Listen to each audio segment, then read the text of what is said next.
Hello and welcome to the New York Empire podcast presented by the Greatest Ultimate Bag. I'm Dan Hilton, and joining me for a special, oh my, here comes the playoffs edition of the show is Connor Fortin and Oliver Chartock. And gentlemen, please do not take it personally that you are the second Fortin and the second Chartock on the podcast this season, but welcome nonetheless. Thank you very much. Yeah, happy to be here, saving the best for last. Oh yeah.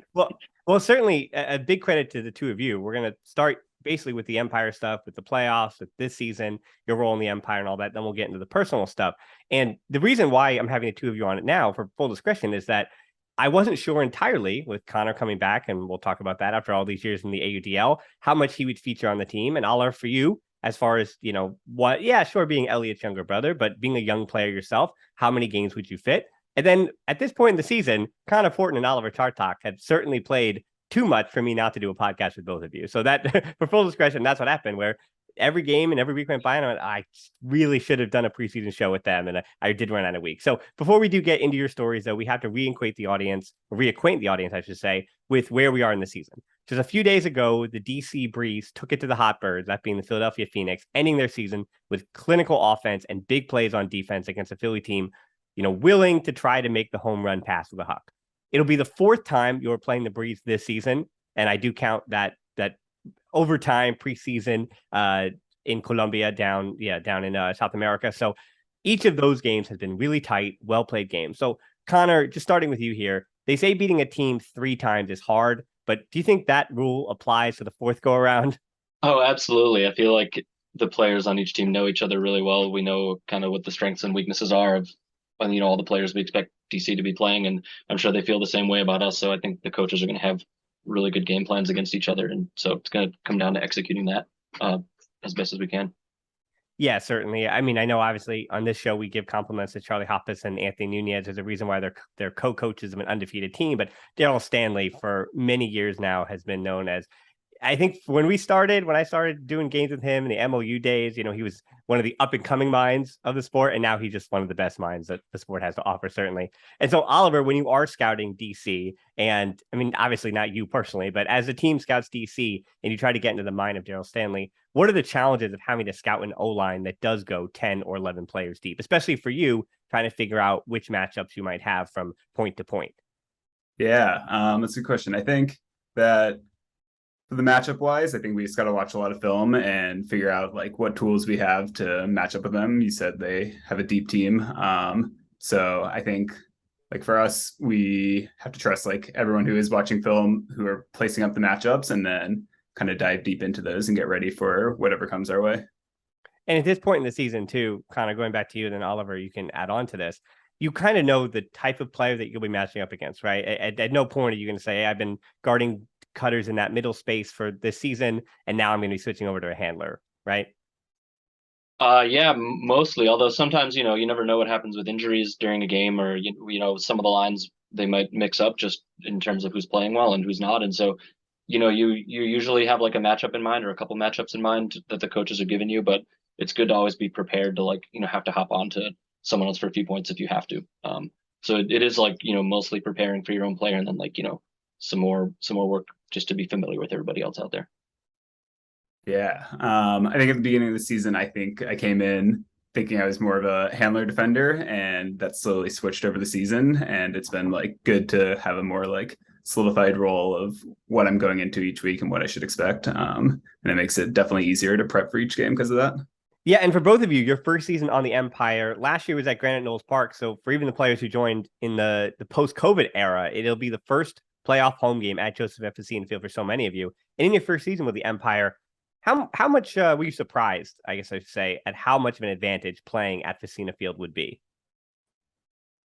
Yeah, I think it is a huge advantage. I mean, we practice there every Wednesday, and it feels like super comfortable to be there.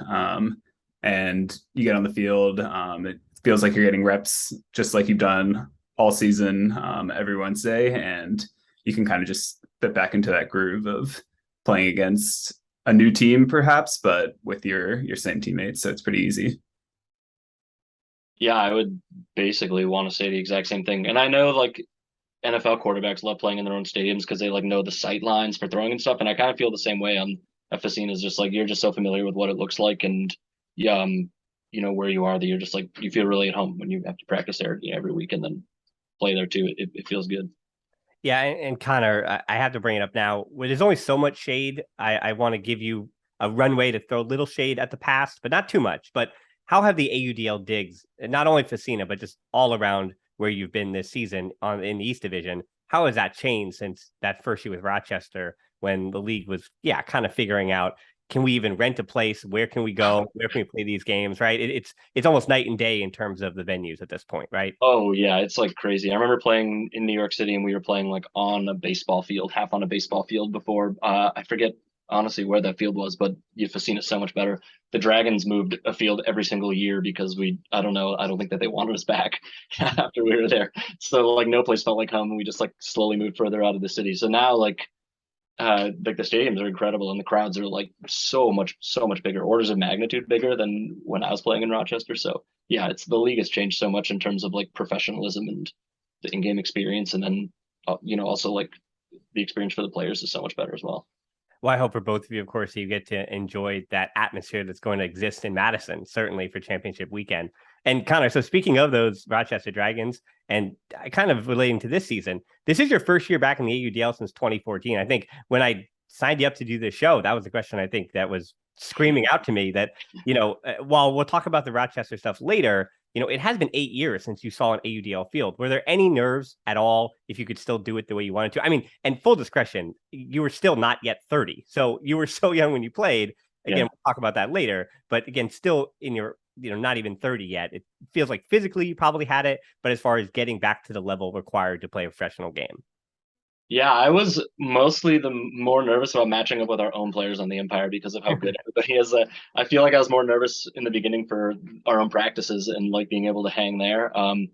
But it felt like good right away once we were playing other teams. It was kind of like, I'm a lot better now than I was back then, and so I felt like I could immediately have more of a positive impact for the Empire than I did for the Dragons. So it's funny that I think the nerves were mostly at practices for me. That's funny. And then Oliver, you'd seen your brother Elliot make an impact in this league, first with San Francisco, then with New York. Was there a moment when you knew that you were ready for this level as well? Yeah, I think after I graduated last year and came down, and Empire is very nice and let me come to some practices at the end of last season. And I think the switch over from like settling in the city and seeing him play for a while and me getting to know people on the team better, coming into the season, I definitely felt like there was a switch where I felt like up to the challenge of competing at such a high level. Like Connor said, there's such good players on this team that it's a tough one to feel like you can fit in with that, but you can prove yourself and definitely start to feel comfortable. Well, you can certainly do it in highlight plays. And Connor, earlier this year was against the DC Breeze that you had that wild catch on the sideline. I'm not sure if I messed up the call. I felt like I had it, but you definitely had it inbounds. I couldn't really see your feet. But do you have an order of operations? And this is for younger players. Do you have an order of operations when you know that you may land out of bounds? Where is it? I know some players are check feet, then double check feet, then find the disc, or is it find disc, check feet, find disc, and then catch disc, and then find your feet? I think well, with that play in particular, it was certainly like get the disc no matter what, because Tyler Monroe was right there. And then I caught it, and then I looked down while I was in there and realized I was so close to the sideline and had to just stick my foot down as hard as I could. I think like generally being aware that you're close to the sideline, and then but getting your hand on the disc first is the most important, and then get your hand on it and then like stick your feet down as fast as you can is usually my order of operations. Yeah, that does make sense. So parentheses multiplication. I'm not that's a Pendas for catching, yeah. So Oliver, when you first made the team, quite honestly, again, it was the information I was receiving. I think there were questions on how many games you would play, but due to availability, due to, again, it's a long season and players are gone for different reasons over the course of a year. So did you expect to play 8 games? I mean, that wasn't the information I originally received, but clearly here you are 8 games later. Gotta say, always believed in myself. Definitely thought I could do it. But no, coming in, I just wanted maybe a bigger role than I had as like a practice player last year is what I came in with, and would have been happy with that. And I think over the course of the season, like got the taste of playing a couple games and wanted to play more. So it was definitely not an initial goal of mine, but once I saw it was attainable, like it's all I wanted. Well, yeah, in that game against Montreal in July was a bit of a, I mean, for me watching that game, it was a bit of an I've arrived or Oliver has arrived game for you in terms of stats. 4 assists, 2 goals, and a block for a +6. Did something else click that game, or was it more of a right place at the right time, and you, because of all the practice and the hard work you put in, that you just executed and you're ready to execute at that point? Yeah, I think a little bit of both. That's a good question. I think it was definitely right time, right place. We were on a big trip in Canada, and it felt like very real traveling with the team. And at that point in the season, had a lot of support from a lot of the guys on the team, and felt like that could be a good jumping off point, and it did. And now for both of you, I'm. This is the question that I might get you in a little trouble with, but there are a ton of players on this version of the Empire who weren't on that 2019 title winning team. So I do kind of want you to say names, and it can include some players who already won that championship in 2019. But aside from everyone, obviously, who in particular are you getting really, really strong, I want that championship kind of vibes from in practices recently? I mean, it's impossible not to mention Ryan Osgar's name. I don't think there's anyone in the league or who plays the sport who wants to maybe win as badly as he does. And you can see it with how he trains, how he talks, how at practice he like tries to get us motivated. And I think it's easy to say all the captains' names, but he's definitely one that sticks out as a non-captain who really drives and brings that energy for getting ready for the playoffs. I got a good anecdote about Ben Yacht here. At one practice when we were running some fast break drills for the defense, and we had to run across the field and run back and then play offense. And the coaches kind of were like, let's just take it easy across the field. We're not trying to gas ourselves before the point. And Ben Yacht immediately screams, "We're trying to win a championship. Don't be last." And so, like, he's so intense all the time about like trying to keep the intensity of practice up. So he's absolutely someone to me that's like always trying to keep the team focused on what we're doing and making sure that our practice reps are as intense as possible. Yeah, I mean, I know Ryan Oscar, he's really putting in the thought, he's putting in the effort. He's even going on the Ringer AUDL podcast as well. So a little bit of cross promotion, and really he's in it. He's bought in right now. And it's good again to see arguably the MVP of the entire league completely bought in to winning a championship. That certainly is helpful for an undefeated team. So, all right, now time to talk a bit about the two of you. So Connor, we got into your story a little bit, and it is a bit longer because again, you're a bit older. So we're going to start with Oliver here. Apparently, Oliver, you initially hated throwing when Elliot would come back from college, that being at Stanford, but it took some cross-country friends to turn things around, and it turned around so much so that you won the first ever South Carolina State Championship. Yeah, this is true. I don't know, definitely had some troubles with Elliot growing up, and he came back from college and needed someone to throw. And I have a quick anecdote of that too, where he was teaching me to, when throwing a backhand, step across and like hold a 90-degree angle at my leg. And I got a cramp so badly. And I was so upset and angry at him for making me throw with him in the first place that this was like the tipping point. And I like refused to throw with him for the rest of the time he was home. But yeah, then found it with my cross country friends, and a couple of them got really into it as well. And we started holding practices, playing other teams, and organized the first ever South Carolina State Championship, which I hope is still going on each year, but we definitely did the first one. And in your defense, you were like 15 at the time, 16 at the time when when this emotional teenage angst did occur when you were throwing the backhand. So, Connor, for you, it was almost an opposite story where you also started in high school at Nipmuc Regional High School. But unlike Oliver, who again had to get things started himself, you played on a team that finished second at states, only losing to ultimate high school powerhouse Amherst. And I think almost anyone who's listening to this podcast knows Amherst. How did that experience get you ready for other ultimate experiences? It was really similar to actually my role in the Empire now, which is like I was just a defender on that team as my sophomore year of high school. And I think I only touched the disc once in that championship game when I like picked the disc off from them. And other than that, they just had me like go stand in the stack and like don't be involved. So I think it like teaches you how to be like a good role player on a winning team from like an early age. I was like felt, pretty comfortable doing that, like doing what it takes to win, is really the lesson that I learned there early on. And then moving ahead to college here, Oliver going to Dartmouth, so an Ivy League school, but not really an ultimate powerhouse. How do you think you grew as a player up at Dartmouth? Yeah, that's a good question. I definitely came in with like a pretty good base playing a lot in high school, but had never really played at a pretty high level.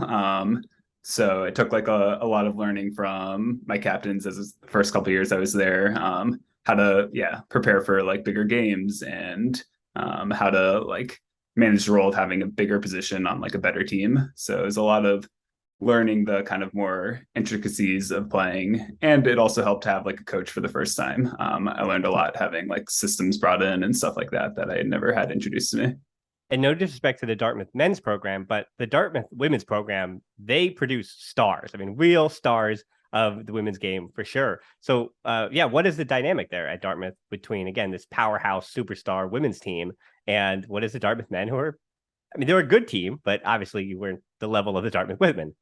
Yeah. When I was there, we had a really good tight program, and it was just like constant support from both sides. It was always amazing being able to like hang out and play with these amazing players, and then being ready when it came down to sectionals, regionals, both teams being on the sideline supporting each other, and then not in our case, but for them when they would go to nationals, like sending them a ton of support and all huddling together in our like student center to watch the game and bring like random people to come like check out our women's team. So it was a really cool dynamic.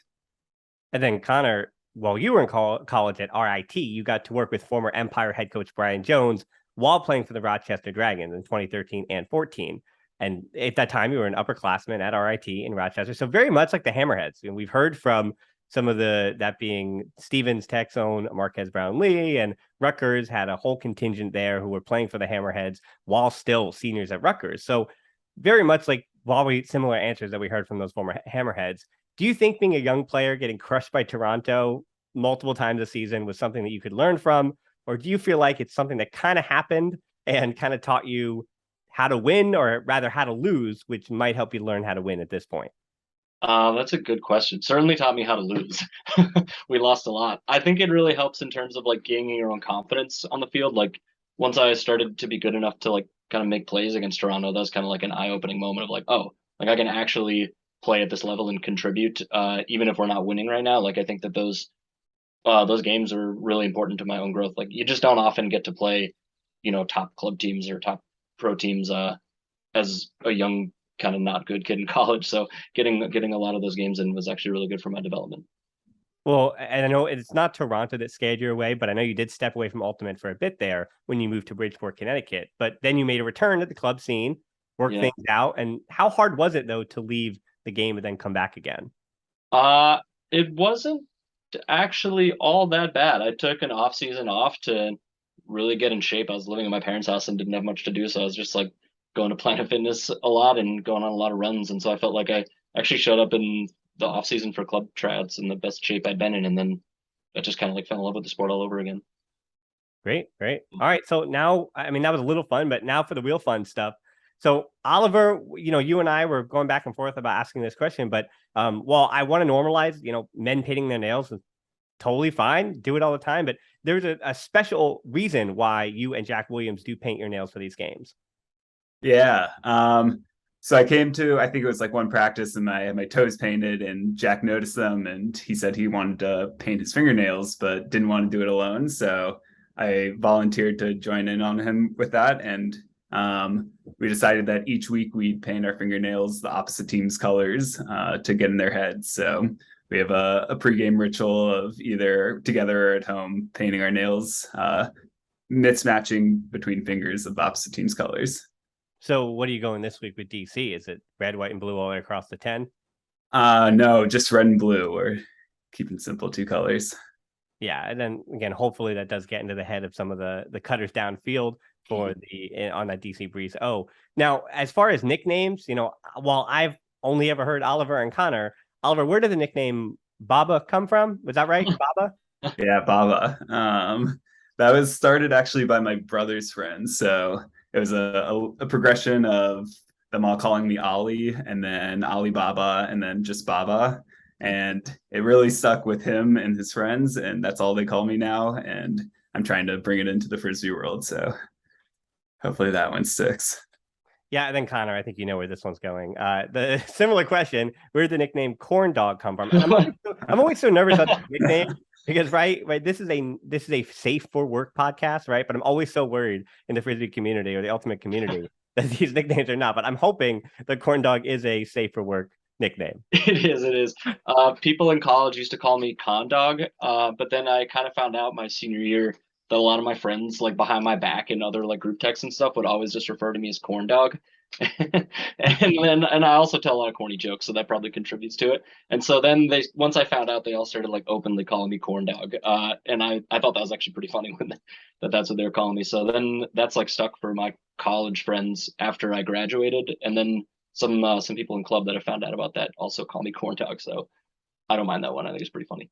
And then on the Empire, in terms of just nicknames, at this point, you've all really gotten to know each other. There aren't really too many players that are just known by nicknames. I think pretty much everybody is some shortening of a last name or of their first name.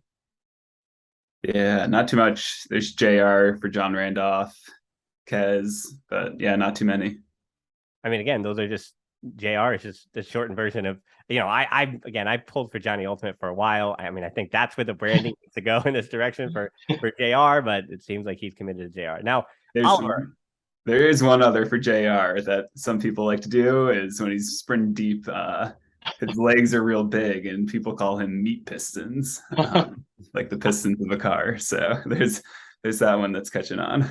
Yeah, I mean, again, I know that MKB HD has probably sold the most merch, but between Meat Pistons and Johnny Ultimate, I think we're really onto something with John Randolph here with some of our merchandising. We got to get our merchandising and marketing director Victoria on this. So, all right, Oliver, I don't think we can make a T-shirt out of this, but maybe some advice for. I don't think there's anything science related or behind this, but why don't you get mosquito bites? Also, why are you lying? No, I wish I was lying. I feel like as a kid, I used to get them, and then one day it just stopped happening. And I didn't realize it at first, but I just sit and watch mosquitoes bite me, hoping that I'll get a bite one day, and it doesn't happen anymore. So you wish you used to get them? No, I wish I got them now. I forget what it feels like. It's painful. It just hurts. It just they well up, and that's it. That's how it goes. No. So, and finally, Connor, from being hit in the head with loose road trip luggage, a baseball in the dome while at the gym, a soccer ball in the chest at Empire practice, or two different hiking incidents, one involving ice and one in Colombia. So those are pretty serious there. Is luck overrated? I do think luck is overrated. I think that I must have some inability to like assess risk that other people have, or so like I can't explain what happened to me earlier in the season. That's like getting hit in the face, getting hurt, getting sick, a whole bunch. It's like I don't know what's going on, but yes, luck is certainly overrated, or maybe underrated in my case. Maybe I need a little more of it. And at this point, you think it's kind of gotten away from you, right? I do, yeah. Well, the coaches put a little countdown for me that they thought I was going to die on a certain date from a tragic accident. That date is now passed, so I guess the prophecy didn't come true. But for a while, I don't think that they think I was gonna make it through the whole season. Well, yeah, I think for a whiteboard, it's a lot better than saying, how many days till an accident or how many days since the last injury. Instead, just how many days since the last time Connor got bopped or bumped. Basically, that old bop it, all those sounds, right? Nothing gets too dangerous. It doesn't even take you out, right? So when I asked Ryan Anderson, our trainer, any injury reports, he never mentioned anything about, Connor just a little shaken up from this knock or this knock. Oh yeah, Ryan Anderson's amazing. He's never really had to do any PT for me, just first aid mostly. All right. So just to finalize this, put a bow on it. This is kind of the playoff preview show. I'll have my over-under out in a few days, and that'll be a bit more big topic. But yeah, as far as getting yourselves ready individually for a playoff matchup, for this kind of moment where you are undefeated season and you had to fight for that. That's true. We're fighting for that, but this all is what this is about. The playoffs, game championship weekend. So what are you individually doing this week to prepare yourself? Just walk me through. I mean, they could even be reading all the emails and taking instruction the way you're supposed to. Oliver? Yeah, I think at this point, I'm mainly just trying to keep my body healthy, not do too much this week, but stay active. And I think mentally, my brother and I got dinner last night and we were talking about it. We were saying, why are what ifs always bad and negative? So what if they're positive this time? So this week, I'm really trying to say what all the what ifs are about, like, what if we just come out and we crush them and I get like 10 blocks? So trying to reframe a lot of like what ifs as very positive going into this game. And Connor? Yeah, definitely, like in terms of working out a huge deload week, trying to, make sure that I'm feeling as fresh as possible for the playoff game, and then getting a lot of throws in, trying to make sure that I'm not going to have any execution mistakes come game day, and trying to just get in the mindset of just competing, and good things are going to happen on the field if you just compete. So that's kind of where I'm trying to get my head right now. Well, I guess I do need to throw in one final question here, because I didn't ask about the two individuals that really did help me with the prep for this podcast, and that we did mention Elliot a little bit. We didn't really mention Ethan Fortin at all here. So, I mean, Oliver, as you mentioned, Elliot and Oliver Chartock, you want positivity. You want just uplifting good vibes. Of course, I have to say that is the Chartock brothers in particular. But what has it been like playing and going on this journey this season with your brother? To Oliver. To me, nice, yeah, Brother of Elliot, yeah. yeah, okay, No, cool. I don't want you to answer Ethan and then Connor answer Elliot. No, so, yeah, sure. just making sure it's me. Yeah, it's been awesome. I think we've always wanted to play with each other. The first ever tournament I played like a little pickup one with him in Stanford, but since then we haven't really played together. So it's been a lot playing with him this year, and it's like awesome every time going out on the field, hearing him on the sideline or being on the sideline and watching him kill it this season. So it's meant a lot, and we're excited to continue it into the postseason. And then Connor? Yeah, I mean, it's been really, really special to have a season like this and my brother to be on a team that's this good and see him play like so well. I'm really like proud of him. Like he's come so far since we played together in high school. Like this is 10 years later now, and like he's such an incredible world-class player at this point that it's been really fun to watch him and support him, and then like also, having someone so close to you to just like talk about everything that's going on during the year has been like a really like special experience that I definitely will never forget. Yeah, it is interesting because then Elliot was the one who got Oliver into the sport, but then Connor, you were the one who got Ethan in the sport. But yeah, for both of you, the Empire staff and everybody, thanks you both for joining the team and signing up and being a part of this journey. So again, thanks so much for joining the show. Yeah, happy to be here. This is awesome. Yeah, you're very welcome. You're so well prepared for this interview that Yeah. I feel like being interviewed by like Narduar is like he's like a famous interviewer for musicians. I think that always busts out like fun facts from the musicians past. Anyways, you great job being. Yeah, I mean, I'm just going for the Space Ghost Cartoon Network. I don't even know if I'm dating myself. I'm probably dating myself with that quite a bit, but I have no idea what you're talking about. Yeah. Again. So now I got to talk to the. That's why when I talk to the coaches, we just have to we do our references and I'm not too much older, but anyway. So thank you so much for joining the show to the two of you, and thanks so much for the listeners. This wraps up another edition of the New York Empire podcast, special playoff edition. So for the entire New York Empire family, talk to you soon.